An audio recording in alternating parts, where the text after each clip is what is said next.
cheering crowds greeted 4 Israeli hostages after they returned home from the hospital today.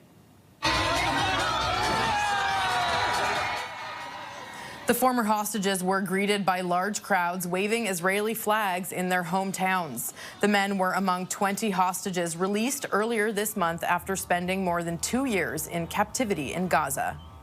Hamas says it's widened the search for the bodies of hostages in the Gaza Strip. An Egyptian team with equipment, including an excavator and bulldozers, has entered Gaza to aid in the efforts. Hamas has returned the remains of 15 hostages so far. It says it has begun searching new areas today for the remaining 13, but it blames the massive destruction of buildings by the Israeli military for making that a challenge. With me now is retired Major General Denis Thompson, former force commander of the Multinational Force and Observers in Sinai. Thank you so much for joining me today. So the ceasefire seems to be fragile, but is holding. What does this delay in returning the remains of the hostages mean for the war? Do you think the ceasefire is at risk over this? I'm not certain the ceasefire is at risk over this particular issue. There are other ones that are certainly going to be more of a conundrum for both the Israelis and Hamas. I think what's interesting is, of course, that a lot of U.S. officials have visited the region recently to make sure that Israel holds up its part of the bargain, even if Hamas hasn't delivered the 13 bodies that you spoke about. But what is interesting is that, of course, they've now engaged the International Committee of the Red Cross to assist them in that search so that they can probably, I'm imagining, enter the 53% of the Gaza Strip that's occupied by the Israelis themselves in order to look for those bodies, as well as dig up the rubble in the areas that Hamas is currently in. So it's not, I don't think it's the biggest possible thorn, but it's certainly an issue.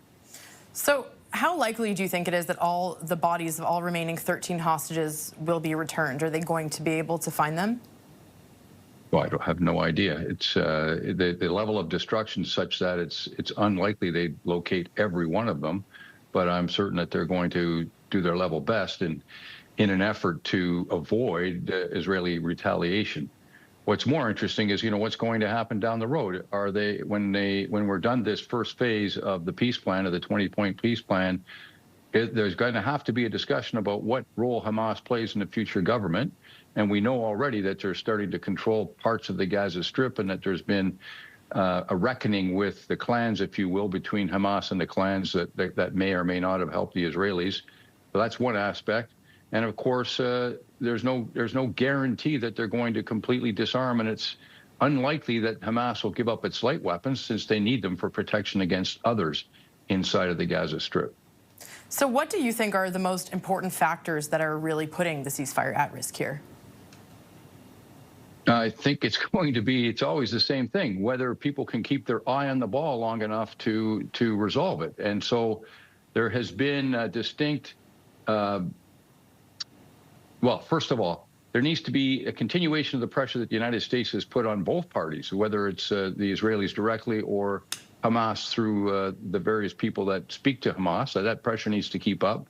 And they need to stay interested in what's going on in the Gaza Strip, without being distracted by the other problems that are occurring around the world. So those are the two biggest things, that it needs continued U.S. pressure and interest in what's going on. And they have a tendency, the current administration anyway, to be distracted by other things around the world which are of equal importance, and they could be Ukraine or some of the conversations they're having right now in Asia. All right, we will, of course, keep our eyes on this story. Sir, thank you so much for your insights today. That is retired Major General Denis Thompson, former force commander of the Multinational Force and Observers in the Sinai.